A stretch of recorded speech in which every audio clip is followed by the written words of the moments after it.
Magic acts and deception and Charlie Kirk? Wait till we get into this. As I sit here and take in all of the news from every direction, all I see is deceivers, liars, corporate media, cover-ups, agenda, all pushing the same propaganda. It's time for a game changer, a visionary, an innovative person who changes the way that people think of the situations. It's time for Game Changer TV, telling it like it is. Get in the game. Just when you think this Charlie Kirk situation can't get any more crazy, it gets more crazy. Thanks for tuning in to Game Changer TV. I'm your host, Terry Lynn, and this is the channel where every day we're telling it like it is. Today, September 27th, 2025. And if you're watching on YouTube, thank you for tuning into HardNews TV. I'm your host, Terry Lynn, and the truth is like archaeology, and every day we're digging for it.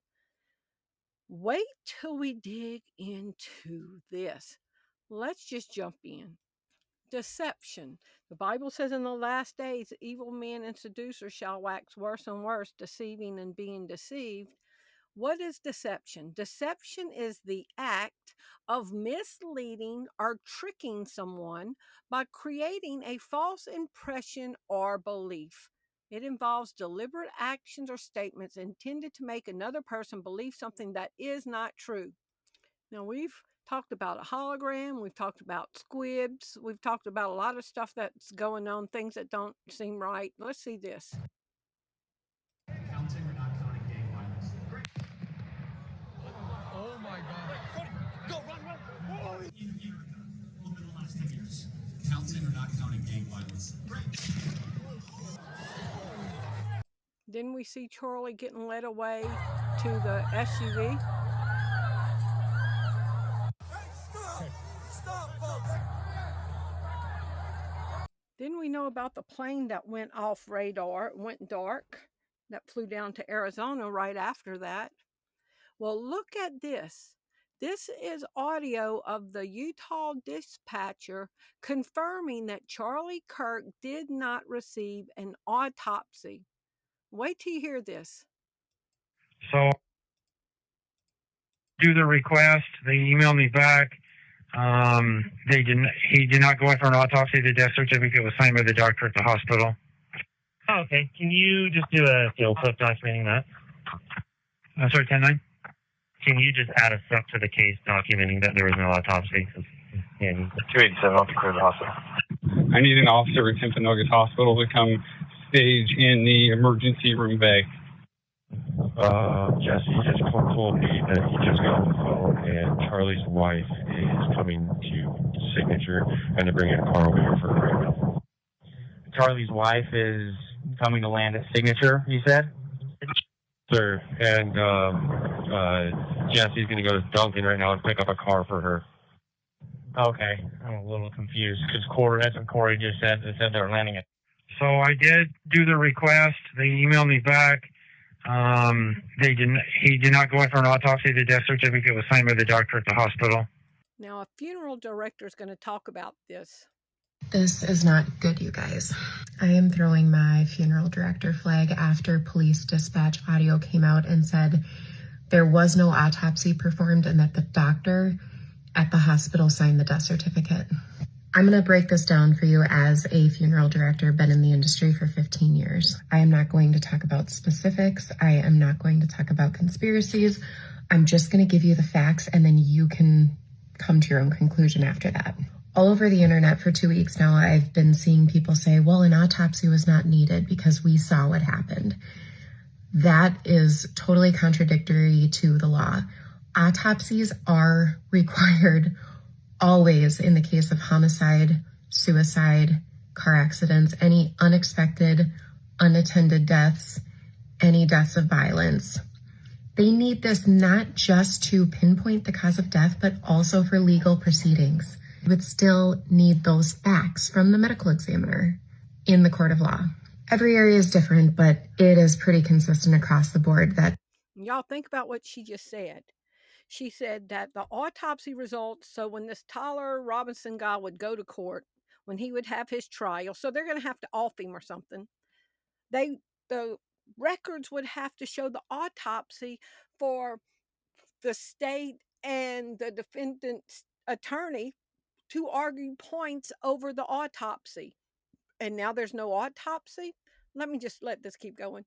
These types of deaths 100% of the time get an autopsy. I have never, ever seen a case like this not receive an autopsy.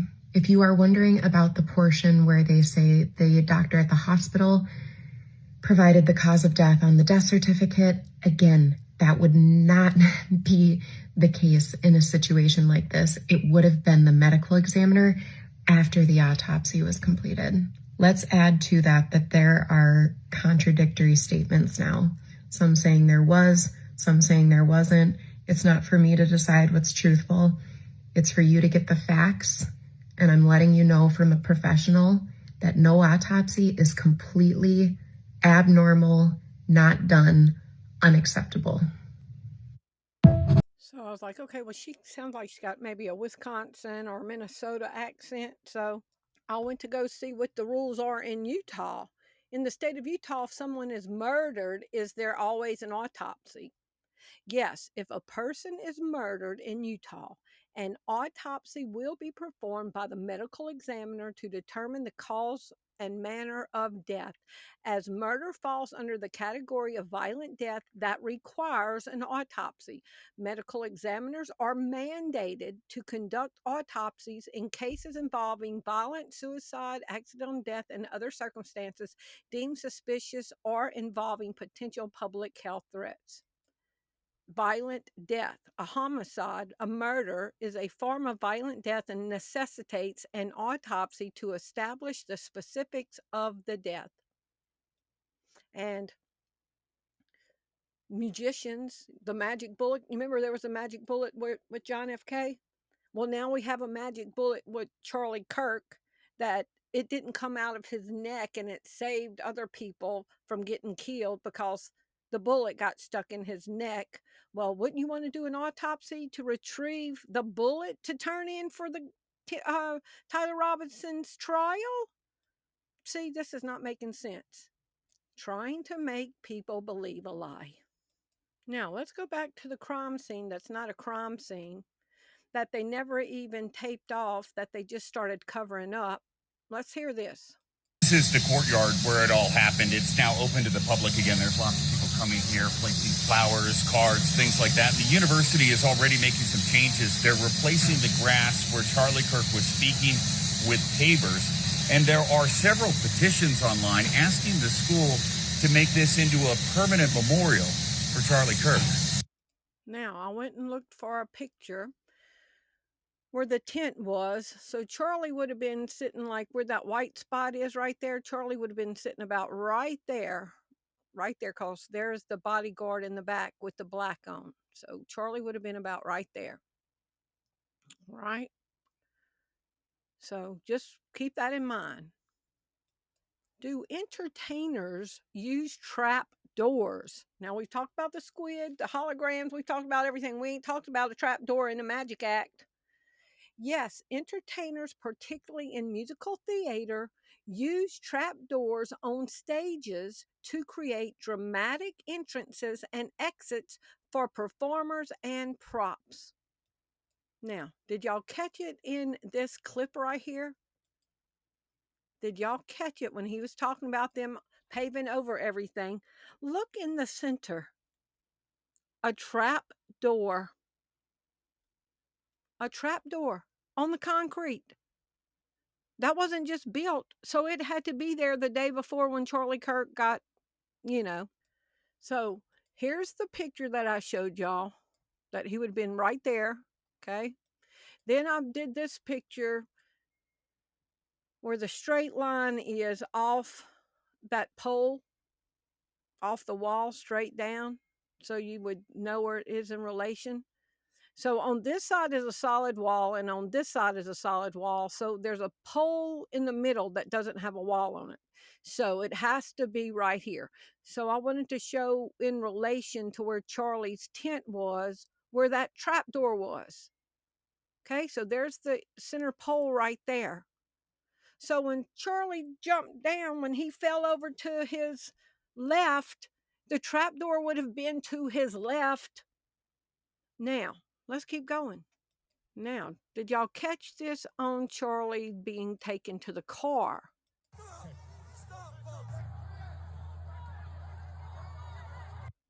Okay, let me back up some. Look at his leg. First of all, we saw all the blood shooting out of his neck, right? There's no blood on those white tennis shoes. There's no blood on those white tennis shoes. So then, let me go back on this. So his head was leaning sideways. Blood would have been all over everything. Now watch. Y'all look at that leg. Does that look like a grown man's leg or a stick? I'm reading Charlie Kirk weighed around 240 pounds. This says he was 6'5". So I don't know. I have 4 sons. None of them have an ankle that thin. None. Not even my son that weighs 140 pounds. Does that look right? So what if Charlie really went into the trap door and they threw a mannequin already prepared, dressed? What if that's a mannequin leg? So I went and looked at this. This is a male mannequin, 6'1". Now look at the ankle. Don't that look kind of skinny?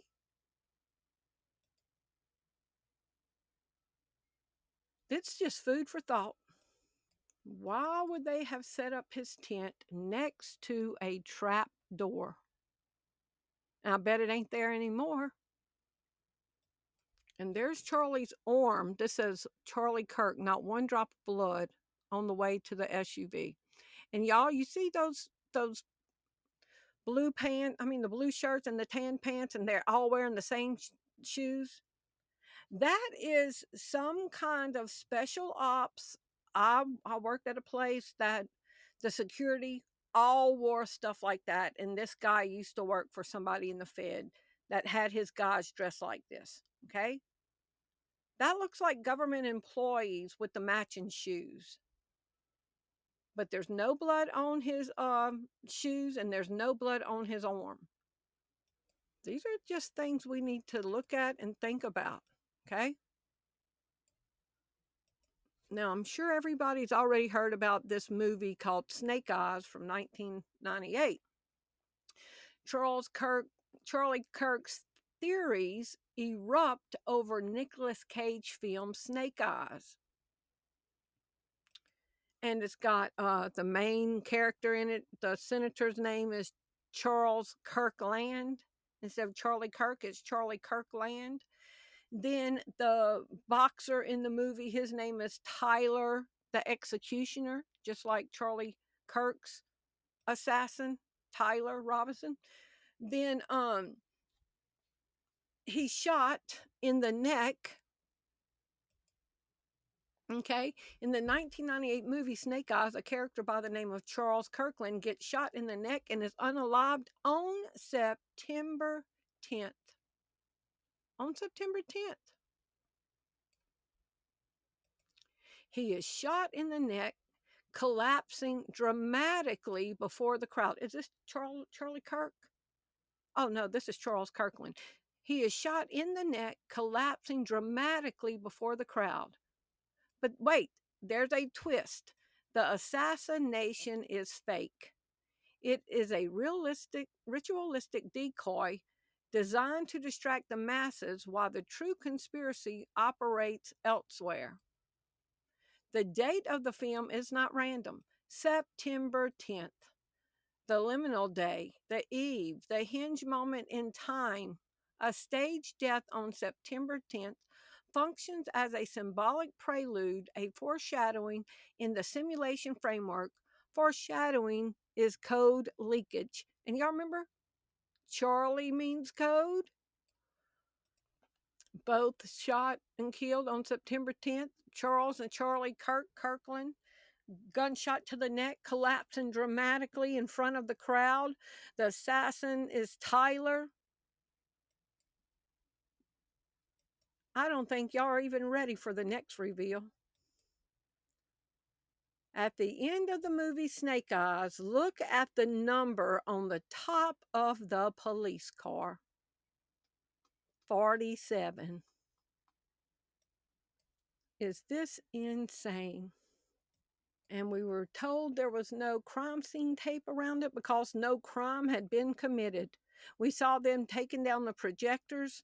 We saw all of that. We didn't see crime tape going up. We saw the crime scene getting laid over with concrete that had a trap door over it that was right near where he was. And no crime scene tape. We didn't see police gathering in any information, gathering any evidence. We didn't see the police witnessing witnesses. And now, no autopsy. So I did do the request. They emailed me back. They didn't. He did not go in for an autopsy. The death certificate was signed by the doctor at the hospital. Oh, okay. Can you just do a clip documenting that? That was a good police officer saying that they did not. Can you go ahead and document that? He wanted to make sure it was going to be in the record. So y'all just leave me your comments on this. Magic acts and deception. And what has resulted in this? People that are criticizing this situation are losing their jobs. Pete Hegseth is saying that people in the military that's talking negative about this, they could lose their position. J.D. Vance, the president, said if you hear somebody, questioning this or talking bad about it or making fun of this, report them to their employer. All that has happened resulted from this is two things. A false gospel is rising up with a man at the center of it that's not calling for holiness in the middle of this, and losing the right to free speech. For a man that looked like a mannequin getting taken out, that had a trap door next to him, that the police weren't involved, that an autopsy wasn't done, that is almost verbatim with this script from this movie from 1998. Donald Trump is a movie producer and director and writer and actor. Charlie Kirk's wife is a producer. So all the world's a stage. Guard your mind, y'all, and just decouple your emotions from this. All right? I love y'all. Thank you for watching. Bye-bye. If you appreciate the content that you find on this channel, would you prayerfully consider supporting the ministry?